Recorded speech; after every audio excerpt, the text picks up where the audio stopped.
City Council TV. Buenos dias, everyone. Today is January 23rd, 2019, and this is a regularly scheduled of the Public Safety and Emergency Management Committee. This morning, we are joined by Council Vice President Andrea Jenkins, Council Member Steve Fletcher, Council Member Philippe Cunningham, and Council Member Lene Palmisano. My name is Alondra Cano, and I am the chair of this committee. Together, we are a quorum and therefore can conduct the official business of our committee this morning. Our agenda is before us, and we have six items today. We will begin by hosting our regularly scheduled public comment period where everyone is invited to come and share their ideas, thoughts, concerns, questions about items of public safety as they relate to the work of our committee. So we will begin with that, and if there's anybody here in the audience that is willing to come up and share their thoughts, please feel free to take the podium and introduce yourselves. Morning. Good morning. I'm Mary Moriarty. I live in Minneapolis. Okay. And I'm the Chief Public Defender in Hennepin County. As you know, Chair Cano, I have copied you on a letter to Ms. Siegel outlining my concerns about the contract approval with the First 48. Actually, just this morning, I got an email on my data request. I had requested the names of any clients whose cases might have been videoed. The response I got was that MPD does not have any of that information. I had also asked for all agreements relating to the situation, and they sent me a contract that was blank, which I actually saw when a reporter gave that to me last week. So here are I don't want to take up too much of your time, but I want to talk about my concerns here. You should think about this as body cam. When police have video of witnesses, crime scenes, interviews with witnesses, interviews with police officers, they have to give that to the prosecution, and the prosecution has to give it to us. That is under the Constitution and Minnesota law. When MPD decides to give inside access, and I'm not talking about access by a bystander filming, but when they decide to give a film company or anybody else inside access, that information should also be disclosed to us. So here are my concerns. We are in a situation where apparently there have been hundreds of hours of video filmed, and MPD has absolutely no idea, nor does anybody have any idea what was filmed. Nothing. And I think this project is done. It's been going on since April of 2017. Our office has not received any disclosure of anything involving any of our clients, and I'm extremely concerned that MPD was not documenting this. For instance, if you're talking about anything to do with a crime scene, like body cam, the police are very careful to document any evidence that they get because they know they have to disclose that. But nobody kept track of that over the past or since April. The other thing that's important is that in looking at the contract that's here for approval, it shifts the burden to us as the defense to subpoena this information. And I have no idea how we could possibly subpoena information when we have no idea who's been filmed. The other thing is that we don't have to subpoena. We don't have that obligation in court. It is a fundamental right that an accused person by the government has a right to all of the information relating to their case. We don't have to subpoena that. The burden isn't on us. It's under the Constitution and under Minnesota law that the prosecution has to hand that over. And by law, the prosecution and police are deemed to be a team. So my concern here is that if this contract is approved, not only do we have no idea who's been filmed, but the burden is on us to subpoena this information. And then the contract appears to give the producer the right to contest whether this information should be disclosed. I brought this just as a visual. We were involved in the litigation involving the First 48 because one of our clients who was accused of a double homicide, his case was filmed. This is only the paperwork for the litigation on that one issue, because the production company claimed journalistic privilege, that it did not have to give the prosecutor this information as well. We spent months litigating this. We had to get a lawyer in New York to serve a subpoena on them there. They claimed that they did not, or first of all, the city attorney's position was, we don't have to hand this over because we don't own it. And so we had to go to court. The county attorney's office joined us because they knew it was their obligation to hand over this, and they wanted it too. Because in the first 48, they actually took video of our client, or of clients being interrogated, of witnesses being interviewed, and of the crime scene. So of course we all wanted that. This was the amount, I mean, we had to put a tremendous amount of work into it. Finally, the district court here ruled in our favor, and then the production company, which hired a big law firm here, appealed to our appellate court. That was going to delay the process for months, and our client had been sitting in custody. Our client decided he didn't want to wait in custody, and by the way, there were 2 deceased people here whose families wanted some closure here too. So this had an impact on all of us. Our client went ahead, he was acquitted of those 2 murder charges, and that meant that the appeal was dismissed. So our higher courts have not decided about the journalistic privilege issue. That's ripe to litigate right now. So my concern is, even though the contract says we can subpoena it, which we shouldn't have to do by law, it leaves it open for them to litigate this issue again. So I struggle with the idea that MPD, and this clearly happened back in former Chief Harto's reign here, after the first 48, which she was a part of, they submitted an affidavit saying they didn't have this information and couldn't hand it over to us, that she would once again agree to engage or invite a film company in, or give them inside access. I think it's bad policy that the city council would allow MPD to try to contract away their obligations under the Constitution and state law. I was very alarmed by one of the comments by the police spokesman in the paper this morning that nobody from MPD has ever seen any of this, and that they have to rely on the production company's representation that there's nothing there that would be required to be disclosed. Now, I don't know this production company. I don't know them. They may have the best of intentions. My experience is with this production company, who claimed that film of a murder investigation didn't have to be disclosed. So I think it's bad policy to attempt to contract away your rights, your obligations, under the Constitution. The other thing is, we spend a lot of time, and I very much appreciate all of you for talking about criminal justice reform. I really do. We talk about bail reform. The Minneapolis City Attorney's Office has been a great partner in many justice reforms.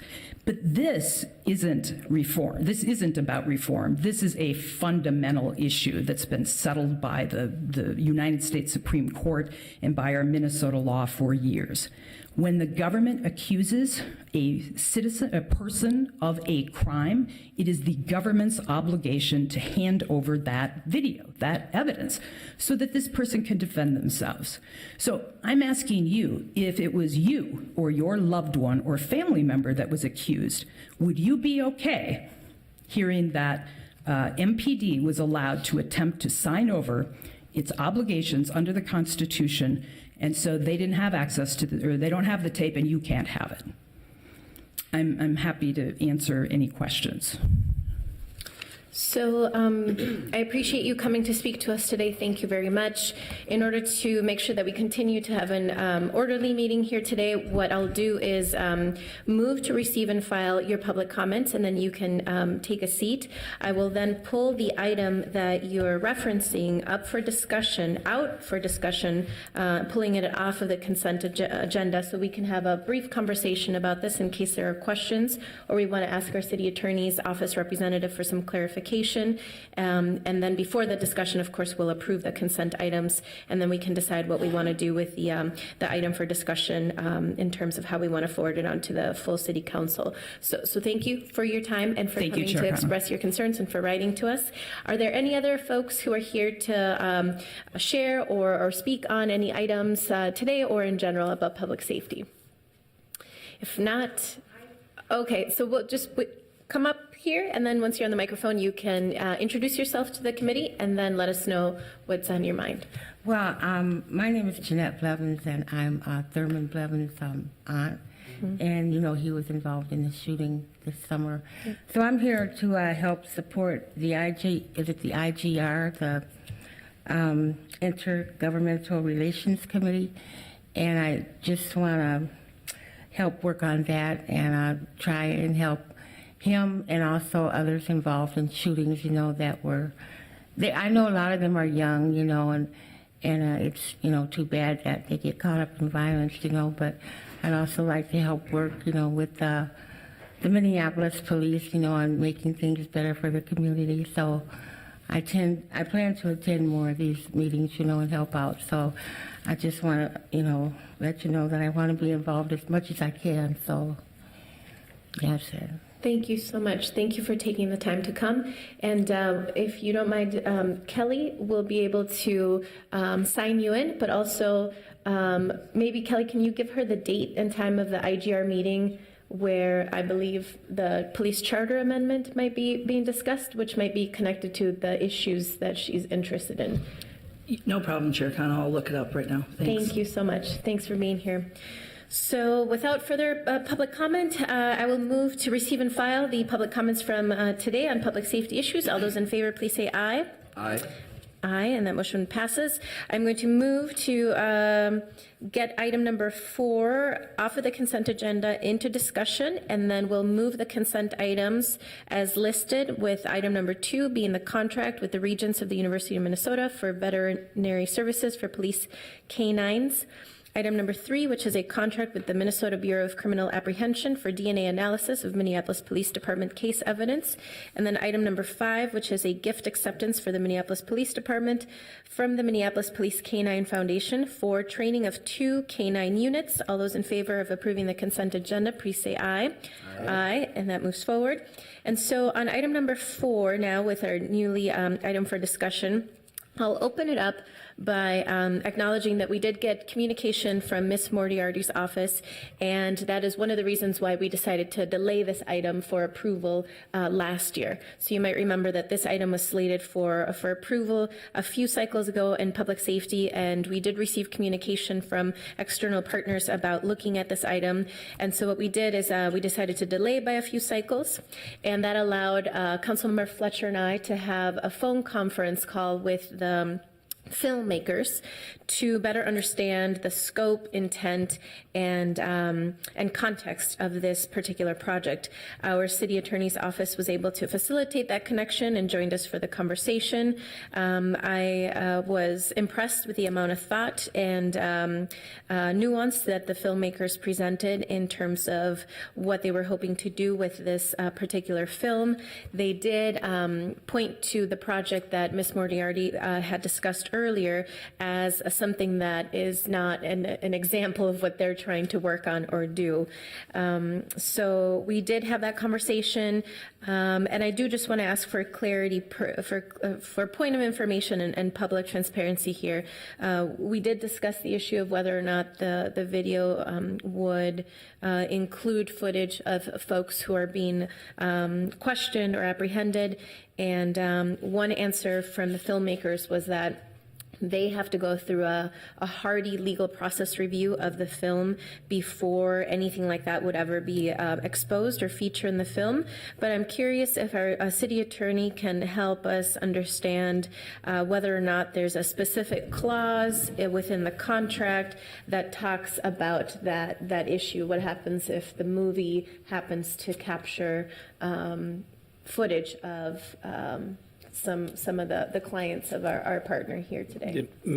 Madam Chair, members of the committee, Ms. Moriarty is correct that in the contract, the way it's drafted right now, it very much, I think, mirrors the Minnesota Journalist Shield Law. There's a process that the courts go through statutorily to determine whether if there's a privilege that exists and whether or not that privilege needs to be set aside and the footage produced as part of a case. The contract does provide that if a a court case of any type, civil or criminal, comes up, the film production company, they're under the contract, they would provide us a full copy of all the footage, and that then we did agree that we would participate in the process with them about getting a court to look at the footage, determine whether or not the privilege exists, and if it does exist, if there's any other way to get the evidence to overcome the privilege. So I don't know if that answers your question or not, but that is in the contract. Okay, thank you for that piece of information. Do we have questions, comments, thoughts? Councilmember Palmisano. Thank you, Madam Chair. This contract or this motion that we're taking says it's specifically to enter and access department property and facilities. So this isn't to go rolling around with the police department. Rather, this is about going into facilities where perhaps people that have been arrested or something would be present, correct? But I guess I'm struggling with what the need is to allow a filmmaker to enter and access our facilities. And secondly, to Ms. Moriarty's important question, how do we know if there's something to see? How does representation for somebody even know to put that in a data request or through a discovery process or anything? So can you help me understand both of those pieces? If I understand your question correctly, council member, so the way I understand this usually works with production companies like this is that they shoot the footage and they possess the footage. As far as, I mean, I think it's a pretty standard access agreement that was presented to us by the film company when we became involved and wanted to formalize this relationship, just for, among other reasons, to make sure we had access to the footage. And I think there was some video taken with some of our women officers on the MPD in a squad car, I believe some in their homes. The approach of the project was not really MPD officers engaging in law enforcement activities that might involve Ms. Moriarty's clients. It was a different focus than that. So, but as to your question of how do we know what footage is there, we have asked the filmmakers to send us summaries of the participation of all of our officers who in the filming of this, and I'll communicate with Ms. Moriarty about that. But so I don't know if that fully answers your question, council member. If I may, I think it does in part. I'm pleased that in continuing to bring this line of work and first responders, very important and very hard work, to the forefront, that we're looking to share more of it. I mean, I think the intentions behind this agreement were very good. I just, I don't know how much of the intent here was to film our female sworns going to work in the morning in their offices, that kind of thing, versus in the line of duty doing policing, which is my chief concern. I think speaks to the concerns being brought up. My understanding is, and again, I haven't seen a single moment of the footage, but my understanding is a large focus of the project was, for instance, Commander Chido is one of the MPD personnel that are the subject of the film.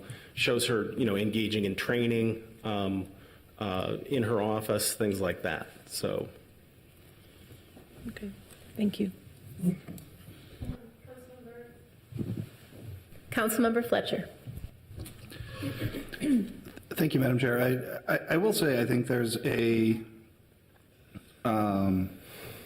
sort of challenging set of issues here, and I usually find myself pretty aligned with our public defender, and I'm finding myself feeling a little bit differently today on this issue, in that I think there's a balance between how we think about access to evidence, but also how we invite the public and third parties in to look at our practices, to be able to study the police. I feel like at some level, if we're not able to do some of that work, it's going to be very hard to do reform. And what we have here is a reputable documentary crew that's asking a legitimate set of research questions.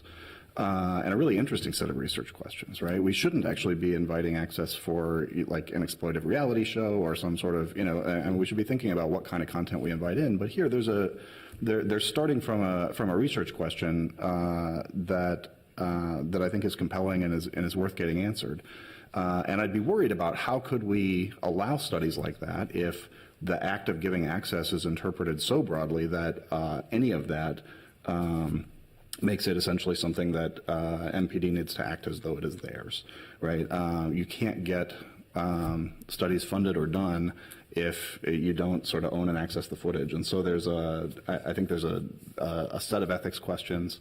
I think there's a set of best practices that we should be thinking about moving forward about how we do this. In this case, I think the biggest question for me, and one that I'll ask in a second, it makes this a little bit hard because I think there is a suggestion here that we should be more proactively documenting what interactions are recorded, where is the film crew present, so that it would be easier to know if footage exists, right? I think that there is a best practice suggested there that makes a lot of sense.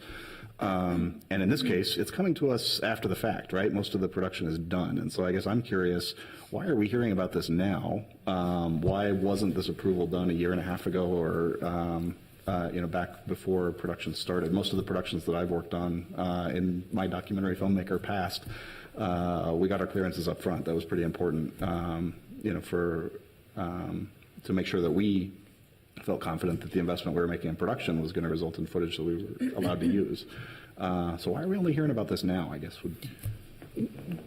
Councilmember Fletcher, members of the committee, the MPD is probably more properly the entity to speak to that issue, but sometimes these things begin organically, and it could have been former Chief Harteau meeting one of the production filmmakers in this or that setting. They start to talk about the project, and if the project begins before everybody else in the MPD and my office knows about it, and once we become involved, we make sure that we've kind of formalized this relationship as quickly as we can. We did that last summer. I'm not sure what the delay was with getting the contract before the committee. Thank you. So I think there's sort of two questions in front of us then, right? There's sort of one question, which is best practices moving forward. And I think that I would request that MPD, I guess we should think about where that should happen. This might actually be something we want to think about enterprise-wide, about sort of who do we give access to and how does that work and does the city own it? But it's a specific MPD question because of the issues that Ms. Moriarty is raising. And so I wonder if moving forward, we want to have a policy about what kinds of approvals we get before we provide a certain level of access and how this works. I think it would make a lot of sense to have that. Councilmember Fletcher, members of the committee, I think that's a good idea. I think sometimes, we're the last to find out about a project going on. I think if it goes through the communications process, I think that would be, getting my office involved and the communications office staff involved early on would be definitely a best practice going forward. Okay, so I think there's sort of two things that we may want to do,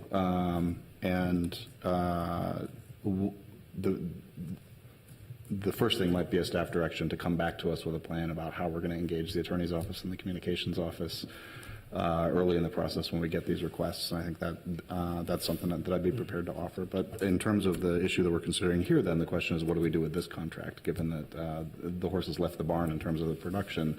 I think the request to get a sort of list of participation that correlates with dates that at least gives us some sort of a guide mark about when footage would have been recorded, under what context, with what officers participating, I think is a good step. Is that something that you have a sense that there might be coordination or it might be like that they're willing to do? I believe they are willing to do that, yes. Great. So I think given that, I think that's the right step to sort of clean this up to the best that we can in this situation, and then I'll move approval of this, and then.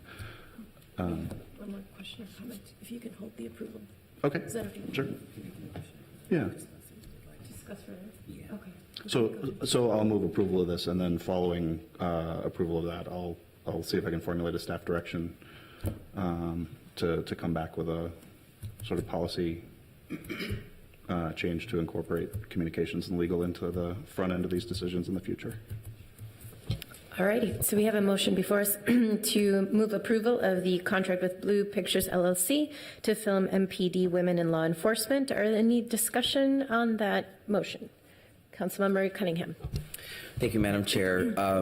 So around the research questions and diving in for public transparency's sake, I think it's helpful for us to have that information in the RCA, the background analysis, because what's currently available in the public record is a one-sentence background analysis, which makes it seem like it's oversimplified. This is way more complicated than it's just about women in uniform and following their story. It's far more complicated than that, and I think that to be able to reassure the public, we need to be able to have like the research questions, that is being looked into. What is the general theme of it? What is it going to look like? Is it in their personal lives? Is it out on the streets?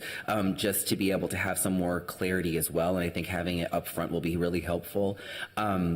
And I had a question for the city attorney. Can you please describe in layman's terms what happens within this contract as you understand it if I were, for example, I were to be arrested and questioned? How would that, like, what would then be the process in this current contract that that my legal defense team would be able to acquire that so that folks understand?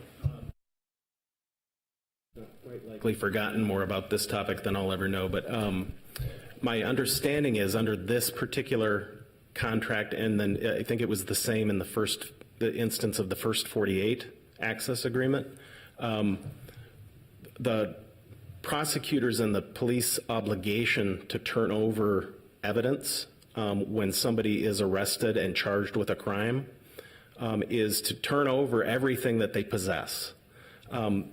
In the instance of the first 48, they were very careful to make sure that the police department or the prosecutors didn't have physical control and possession of any of the footage, and then implored upon the court to go through the kind of journalist shield analysis that I mentioned earlier. So that I believe that would be the same process that we would go through in this case. So within that, there are two. So what I hear you saying is that within this contract or similar contracts, the production company tries to maintain all of the footage, so then it's no longer in MPD's hands, for example, and then that then cannot be just turned over because it's no longer in their possession. That's correct. And bear in mind, too, if in the case of an arrest and a person charged with a crime, there will be extensive police department evidence and police reports, the evidence gathered that would, by law, be turned over to the defense and the prosecution in a criminal proceeding. We're merely talking about the footage filmed by the production company. All other evidence would, of course, be turned over. Right. So. Yes. So within that, and this will be my last question. Sorry. So within that, the question that I have is that are there policy mechanisms that are possible to be able to keep the transparency there, rather than having to go through the process of the production company owns all of it, so then they have to subpoena for it, and like there has to be a whole thing? The best practice would be, to, have if a department, and I think it's good that, for transparency, that folks get to see what the city is doing, and not just the police department and all the departments. But involving my office and the communications folks really early on would give us a lot more control over what that relationship is going to be. And, I do very much appreciate a journalist's privilege, and that is important, but we have our business to run here too. And sometimes, I think we could make access agreements and things like that look very different if we're, involved early on in the process. Great. Thank you so much for that information. Councilmember Jenkins. Thank you, Madam Chair. And I guess my question may be very similar to ones that Councilmember Cunningham just posed, but I just want to be clear around Ms. Moriarty's concerns that is it that we have to seek a subpoena for the footage or information that she feels should be accessible under the Constitution and the state of Minnesota, or is there a bigger issue? I just want to really be clear around what it is we're discussing, and maybe Ms. Moriarty can help me understand that. Welcome you. again. Thank you, Chair Cano, Councilmember Jenkins. I appreciate that question. It is a much bigger issue. And to clarify, we're not talking about footage that ends up in the actual film. We would be entitled to all hundreds of hours of video. So it's not just that. We're also entitled to, it's not just if our client is part of the process, it is if any of these police officers were interviewed about the case as well. That's a huge issue as well. So the big broad issue is we have absolutely no idea what was filmed. And to hear the filmmaker say it wasn't the focus is not an answer to the question of were any of our clients' cases filmed. That's the answer we don't have. And I don't think we can ever know that properly, actually, unless somebody from MPD or a prosecutor's office actually sits through all this footage and looks at it. We ought not have to rely on a filmmaker who has a very different view, understandably, of what should be handed over to tell us what's relevant to our case. And it's not a balancing situation. We're talking about our clients' constitutional rights here. I mean, I can't emphasize that enough. And and a bigger concern is, yes, we have to subpoena this. That's a problem because we don't have to subpoena anything else.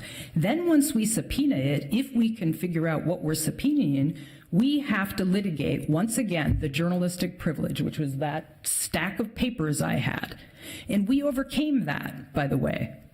The county attorney's office, you should know, joined us in that motion. They were very upset about the contract with MPD. They thought it was inappropriate. They met with the production company. I have a letter from the production company's lawyers meeting with the county attorney saying, we disagree with you about the interpretation because the county attorney's office said, you need to give this to us because we have an obligation to hand it over. And so we're going to have to litigate that all over again if the production company chooses to take that position. The other issue I think you need to be aware of, this has been going on since April of 2017. If information has not been disclosed and we find out about it, I'm not even sure what, there may be motions to dismiss for prosecutorial misconduct. There may be motions to reopen cases. So this is a big issue, and I do appreciate that transparency is important. And, I have particular empathy for the idea this is about, part of it is about how women are treated at MPD. I get that. I do understand that. But it isn't so much of a balancing, it is recognizing that sometimes you simply can't do certain things. And MPD cannot give inside access and then say we've contracted our ownership rights away from something that would otherwise they would be required to disclose. So I appreciate your question, Councilmember Jenkins. There are much bigger issues here. I don't know if that answered your...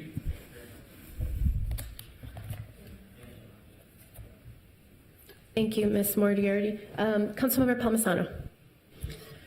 Thank you, Madam Chair. I have two questions, and one is more, I think, a question for our city clerk. And I understand this has been happening for the better part of 2 years now. And in my own experience, having Inspector Waite come to what was going to be an admittedly tense community meeting, my understanding was this film crew was going to show up and then out of sensitivity for the topic chose not to. I mean, they seem to be acting very appropriately, even in a setting that's a public meeting that people would be welcome to come in and film any member of the public. But my question for the clerk is, back in 2017, do I forget, and we didn't take a vote on this, was there any sort of anything that came through Public Safety Committee or Council about the embarking on this Women in Blue and the City of Minneapolis? Do you know? Councilmember Palmisano, if I can clarify, do you mean 2018? Madam Chair, no, I mean from the beginning of this contract or the beginning of this agreement in 2017, formal or informal. Did anything come before council? Because I don't remember seeing anything. I'll have to verify to be certain, but my immediate response is no. Okay. And then my other question is maybe for the chairs of this committee is, you've spoken about that's not the research question, and in the RCA, what is the research question? I understand from the RCA this is about gender and violence and policing, and those are really important topics, but can you share more from your conversation? What is the research question, and are there any deliverables? What research will we get back other than a documentary perhaps for the public, which has value? But can you help me understand? Because I sit on this committee and I don't know, what is the research question? I'll start, Councilmember Palmisano. I appreciate your questions and the robust discussion we're having about this item. So I'm not able to speak to the frame of a research question because that's not the way that the filmmakers discussed it. I think that was more something, a frame that the discussion has currently put on the conversation. It's a film project, and so the direct deliverable will be a film. There is a timeline that they need to stick to. They have certain contracts they're looking at with some release of this video footage and actually the whole product of it in television.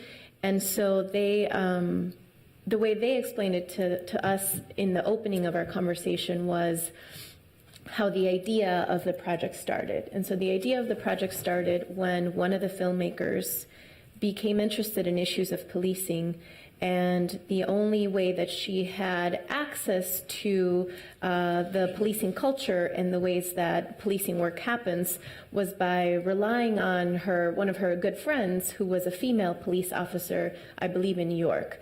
And after a while of continually leaning on her friend to, satiate all of her questions about police issues and policing and so forth, she decided that it was perhaps a good idea for her to embark on a journey of interviewing female officers to see if there was a certain philosophical approach to the work of policing that would be different than other genders in the police department. And so her initiative came from a very personal, experience of wanting to learn more about how policing work is done and implemented through the lens of women, from the departure of her personal interest in the topic and only having access to one female police officer, which happened to be her friend, that she continually, reached out to get questions answered about the things of police and policing. And so that's kind of where I understand this project to be coming from. That, is leading into broader conversations about how our enterprise is run and operated and the kinds of systems we have in place to engage in these kinds of projects, and I really appreciate those questions. I personally have not reached out to the chief to ask about where those policies and procedures exist within the enterprise, but that's certainly work that I hear Councilmember Fletcher wants to take a lead on, and we have until Friday, February 1st to get all of these things squared away and put on the table for a final vote. And if we don't feel comfortable on Friday, February 1st, that those questions are answered or that we're not making significant progress on that front, on Friday, February the 1st, we can choose to actually not approve this. And I don't have any issues with that. I actually want to be able to make sure that we're meeting everybody's needs on this front. I would like to continue to approve this contract and to focus the next 5 business days on getting this information lined up and clarified. And if there is a staff direction coming forward, I think we can either do that today or do it on Friday the 1st. But that's just kind of my response to your question about what is the research question, which again I had to reframe because that's not the way that they presented it to my recollection, to us during that conversation. Councilmember Fletcher. Thank you, Madam Chair. I would add the other sort of motivating data that I think sort of formulated the way they approached the project was a report that showed that female officers were less likely to escalate to use of force in interactions in public, and they got curious about what was causing that, what's reflected in the data. And so they're starting from a very interesting, to me that constitutes a really interesting research question that I would like to learn more about. And so they started pitching to foundations and to public television. This is designed for a public television audience. And so that's likely where it will air, and that's its funding source, and that's sort of how they're shaping the project. So that's what we know about it. The reason I actually got into the queue was to ask a question. I'm curious to hear the city attorney's sort of response to Ms. Moriarty's characterization, particularly of this question of if a third party interviews an officer, does that create an obligation for disclosure in discovery process? Does that constitute access? Do we have a definition of what inside access means that would create ownership and an obligation? Because I'm trying to understand that. It feels surprising, and it feels like the interpretation as presented would create real boundaries to anybody ever studying or doing journalism about or interacting with MPD. It feels like it would prescribe some very restrictive rules about who MPD could talk to outside of the department.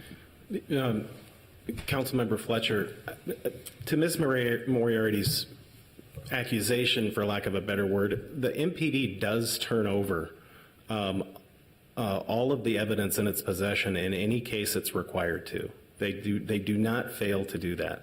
In the case of film footage, it's an interesting question if the act of being interviewed by a journalist, how should the MPD record that? And then what should be turned over in any particular case? I mean, I think that's an interesting question. Knowing police officers like I know them, it probably wouldn't occur to most of them or even most of us, if we're interviewed, should we make a note of that and make it part of the MPD evidence gathering structure to be turned over in any particular case? That's just, I've never really thought about that question.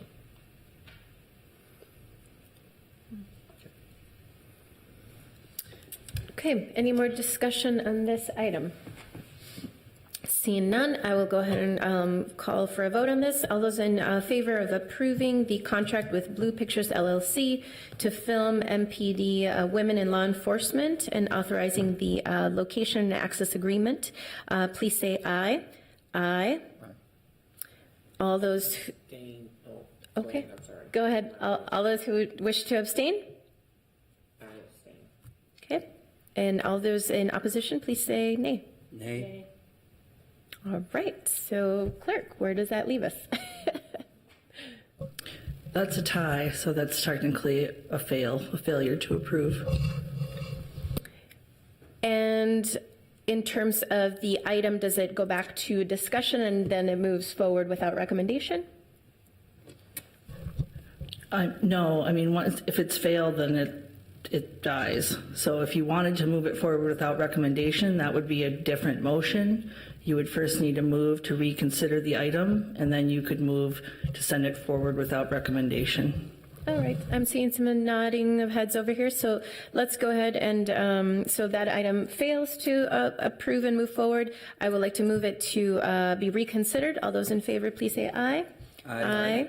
And all those in favor of, I would like to move this item to be moved forward to the full city council without recommendation. All those in favor, please say aye. Aye. Aye. And that item moves forward without recommendation. All righty. So there are no more items on our agenda for today. However, before we part, I just wanted to give you all a heads up that I sent an email noting that February 20th, I believe, is considered World Social Justice Day, and we have a public safety meeting scheduled that morning at 10 a.m. And so we're hoping to do a special presentation that morning highlighting the work that our city does through the public safety arm and emergency management realm to talk about social justice. And so if you have ideas, thoughts, recommendations, we are putting that presentation together and welcome your input. Would love to hear from you within the next 24 hours on that. And Councilmember Fletcher might have a comment. Thank you, Madam Chair. I think I would like to try to formulate a staff direction here, directing MPD to return to this committee within 3 cycles with a report on their current policy related to providing access to journalists, documentary crews, academics, and other researchers, and recommending policy changes that would create greater transparency and compliance with evidence rules in future proposed projects.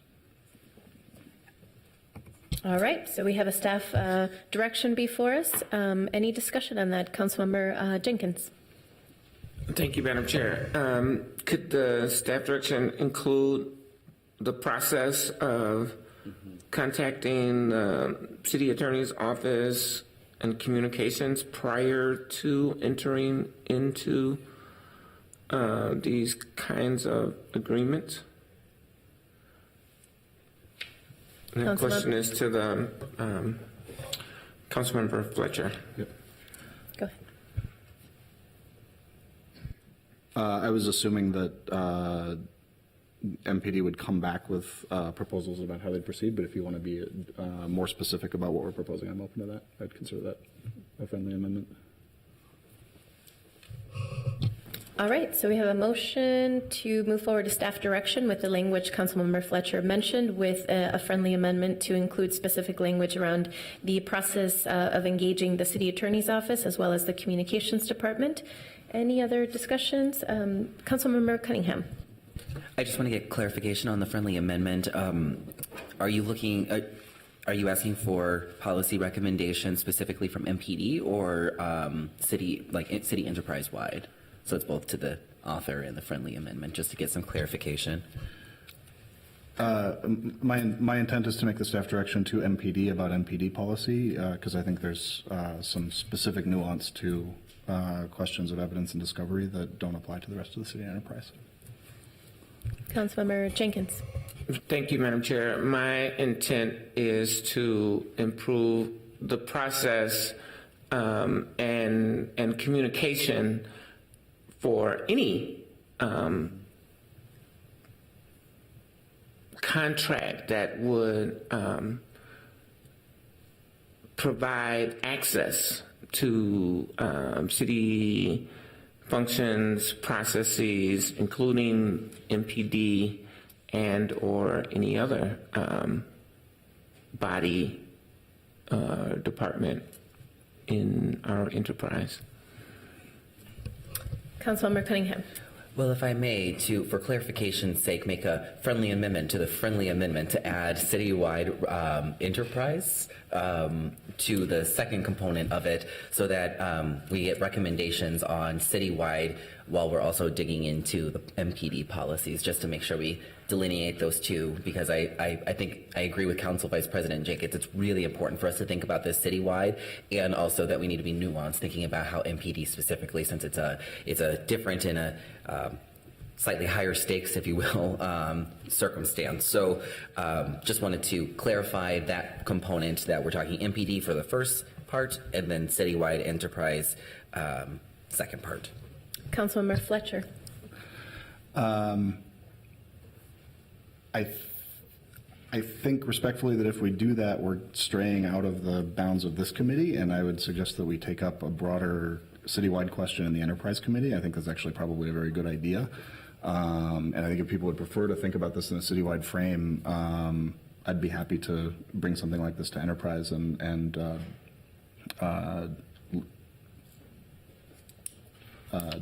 drop the staff direction for today coming out of this committee. It sounds like that's probably where people are leaning, so I would retract my motion, and I think we could move on and bring this to enterprise. All right, so I'm not seeing any more Councilmember Cunningham. I just want to say that I actually support the MPD piece of it. I just want to throw that out there. I just wanted to clarify between the two. I think that it's important for MPD, to dive in and give us some clear feedback on what their current policies are and bring recommendations for that. So, if I may, would you not retract and put it back on the table? Because I just want to say I do agree, and I think we need to have a larger conversation. I'll pass that off to the Enterprise Committee. Because I agree with Councilmember Jenkins, Council Vice President Jenkins, but I just wanted to go back to your piece a little bit more, because I do think it's really important. If I may, the committee will entertain that. Councilmember Fletcher. If it please the chair, I will retract my retraction, and we'll move a staff direction constrained to MPD and scope, requesting an update on current policies and recommendations for future policies, including timely contact with the communications department and the city attorney's office. Wonderful. Okay, so that has been clarified. All those in favor of approving the staff direction, please say aye. Aye. Aye.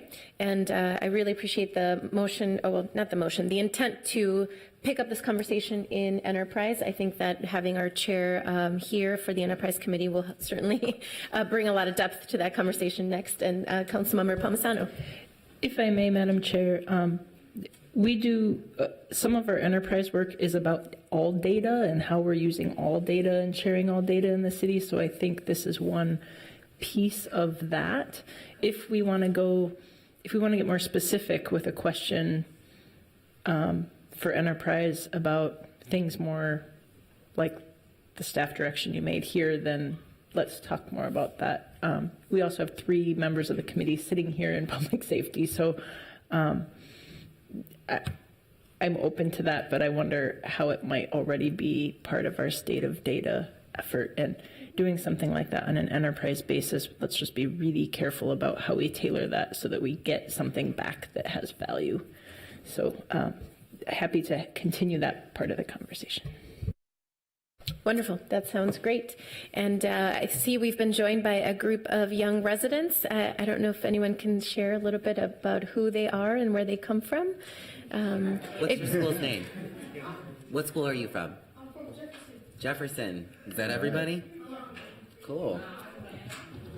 What grade? 7th and 8th? Okay. We got the 1 9th grader? And what brings you here today? Thank you. Thank you for bringing them.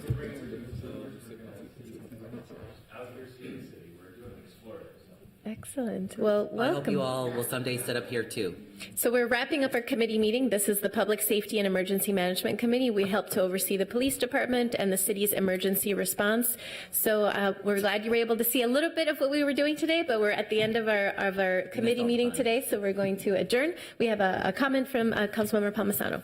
Madam Chair, could we ask their teacher, Mr. Quincy, to come up and share a little bit about what they're doing? Welcome, Mr. Quincy. Oh, this is John Quincy's turn.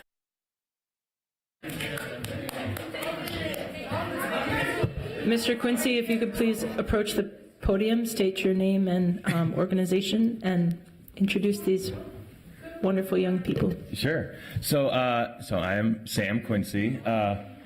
I'm a social studies teacher over at Jefferson. And so at the end of every quarter, we're trying to get out into the community, do things that are kind of off base from the curriculum. And so we decided to come tour City Hall, see our representatives and things. And so we were coming from Jefferson Community School, go Eagles. And we are out seeing. We're gonna get a nice tour of City Hall, see our government and things, and then we're off to the convention center to go kind of just tour around another municipal building. So, yeah, I don't know. Anything Wonderful. else? Yeah. Thanks for coming. We just want to introduce ourselves so you know our names, Yeah. and we'll start with my right over here. Councilmember Palmisano, and I represent Southwest Minneapolis. My name is Councilmember Philippe Cunningham, and I represent the northern half of the north side. There's my kids. Buenas tardes. Mi nombre es Alondra Cano, and I represent we're Mercado Central and Global Market Hours, so like Powderhorn Park area. Welcome. My name is Steve Fletcher. I'm the council member for this area, part of downtown along the river and Dinkytown at Marcy Holmes, and part of Northeast. That's Tyler's resident. So Tyler's there for you. Good morning. My name is Andrea Jenkins, and Councilmember Andrea Jenkins. I represent the 8th Ward, which is South Minneapolis. So if anybody lives on Lindale, Nicollet, Chicago Avenue, Park, Portland, Yeah. Bloomington, Are you- anywhere around there, I would be your city council Yeah. member. How far north do you go? How Well, far north to Lake Street. To Lake Street. Okay. So yes. So you've got a few. Yes. Yeah, and so the great thing about Jefferson is we bring students from all over the city and things. So we've got students represented in every ward. So there you go. There's another person in the school that lives over there. We got a few. Thank you. And something that's great. I see one little question right there. Did you raise your hand?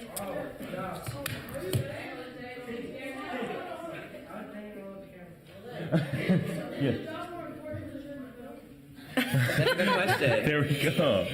Right now for this committee, I'm the chair, which means I help to put the items that we're going to talk about together for the year. So yeah, it's my job to keep these rebels in line to make sure we can get through the meeting. So yeah, we alternate. I have the this gavel matters. fancy hammer if anybody gets out of line. Yeah. And when you adjourn. One more question, then we got to go.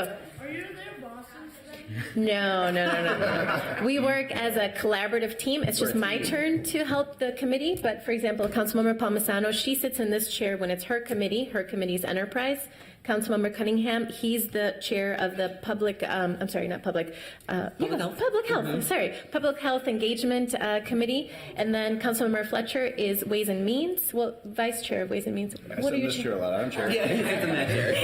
So he's the vice chair, so he helps with all of the work that needs to happen at the committee level. And here, Councilmember Andrea Jenkins is actually the vice president of the entire city council. So she's very fancy. So she's Yeah. kind of one of the bosses up here. She's like the second in command.